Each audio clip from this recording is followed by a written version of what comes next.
డబ్బు, అనారోగ్యం, ఉద్యోగం, వ్యాపారం, అప్పులతో బాధపడుతున్నారా? మీకోసమే లాంచ్ యువర్ ఫ్యూచర్ ప్రోగ్రామ్.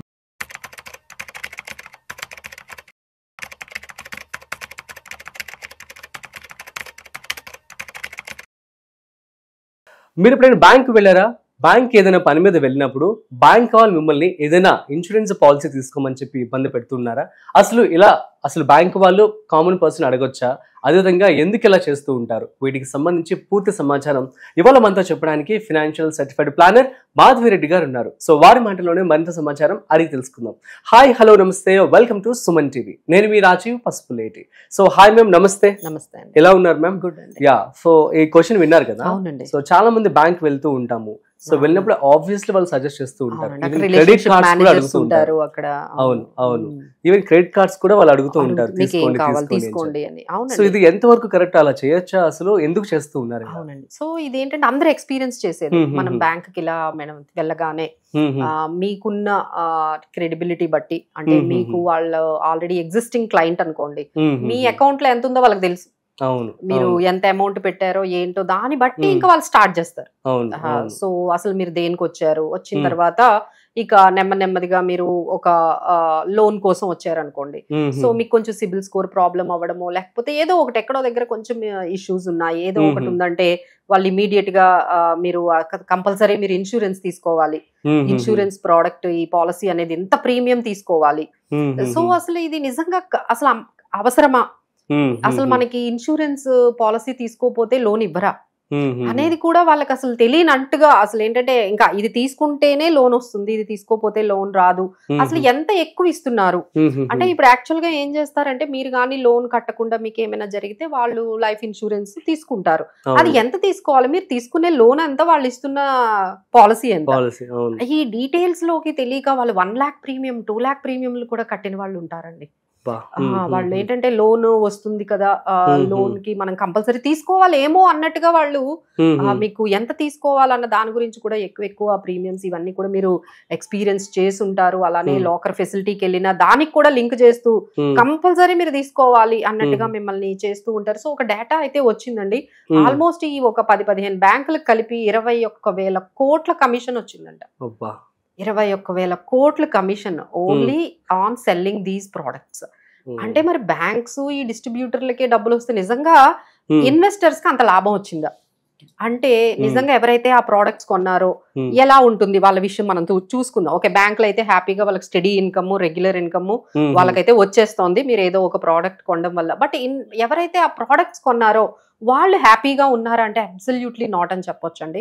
ఎందుకంటే మా దగ్గర చాలా మంది క్లయింట్స్ వస్తూ ఉంటారు, మేడం మాకు తెలీదు, తీసేసుకున్నాము, అప్పుడేదో వాళ్ళు అక్కడ ఉన్న ఆర్ఎంస్ మాకేదో ఎక్స్ప్లెయిన్ చేశారు, మాకు ప్రోడక్ట్ నాలెడ్జ్ లేకపోవడం, మళ్ళీ మాకు అవసరం ఉండడము, ఒక లింక్ ఉండేటప్పటికి వాళ్ళకి అంత టైం ఉండదు ఆలోచించడానికి లేకుండా వాళ్ళు ఇమీడియట్ గా వాళ్ళు మార్కెటింగ్ ట్రిక్స్ అన్ని యూజ్ చేసేసి మీకు ఆ పాలసీ అనేది ఇవ్వడం. ఆ తర్వాత ఏమవుతుందంటే దాన్ని మీరు ఇంకా కంటిన్యూ చేయలేక ఆపేయడం.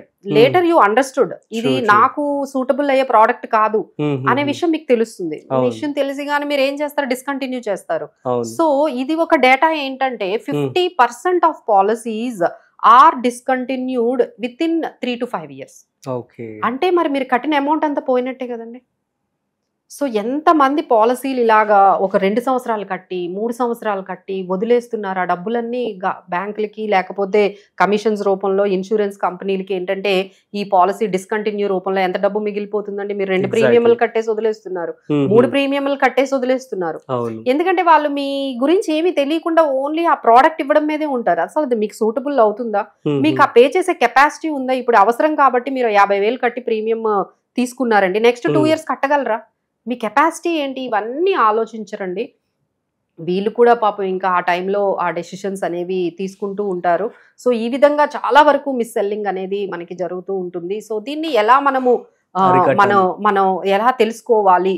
సో ఇప్పుడు ఈ విధంగా మీకు ఏవైనా కాల్స్ రావచ్చు, లేకపోతే మీకు ఈ ప్రోడక్ట్స్ తీసుకోవచ్చు అనేది జరుగుతూ ఉన్నాయండి. సో వెళ్ళగానే మీకు నంబర్ ఆఫ్ ప్రోడక్ట్స్ ఇలాంటివన్నీ ఇస్తున్నారు. సో ఈ బ్యాంకులు ఎలా ఉంటాయంటే వాళ్ళ ఓన్ ప్రోడక్ట్స్ కూడా ఉంటాయండి. ఇప్పుడు హెచ్డిఎఫ్సి కానీ, ఐసిఐసిఐ కానీ, కోటక్ కానీ, యాక్సిస్ వాళ్ళందరికీ ఓన్ ప్రోడక్ట్స్ ఉన్నాయి.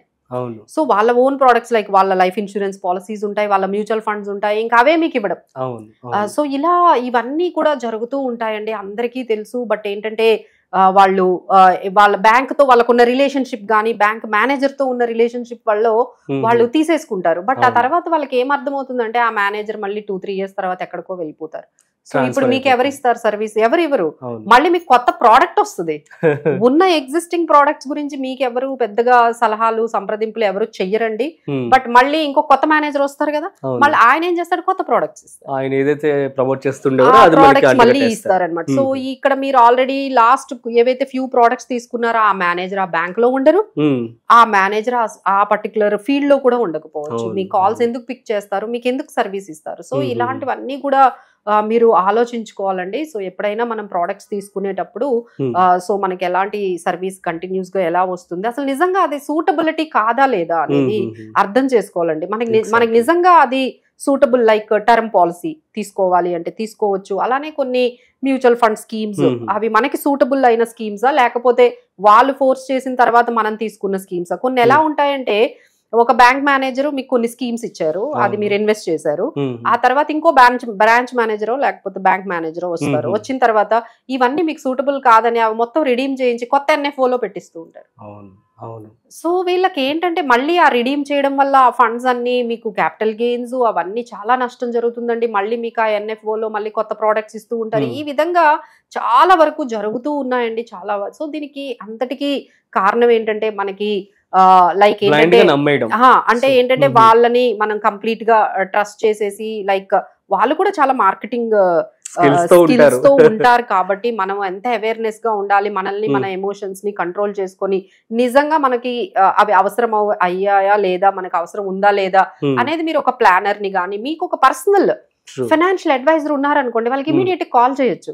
మేడం వీళ్ళు ఇలా చెప్తున్నారండి, నాకు ఇలా ప్రోడక్ట్ తీసుకోమంటున్నారు, ఇది మంచిదేనా? ఇది చాలా మంది ఏంటంటే ఈ మ్యూచువల్ ఫండ్స్ యూలిప్స్ కి మధ్య కూడా డిఫరెన్స్ తెలియదండి. చాలా మంది ఏం చేస్తారంటే బ్యాంక్ కి వెళ్ళగానే వాళ్ళు యూలిప్ ప్రోడక్ట్ ఇస్తారు, అందులో కూడా యూనిట్స్ ఉంటాయి, కానీ వాళ్ళు అది మ్యూచువల్ ఫండ్స్ అని అమ్మేస్తారు.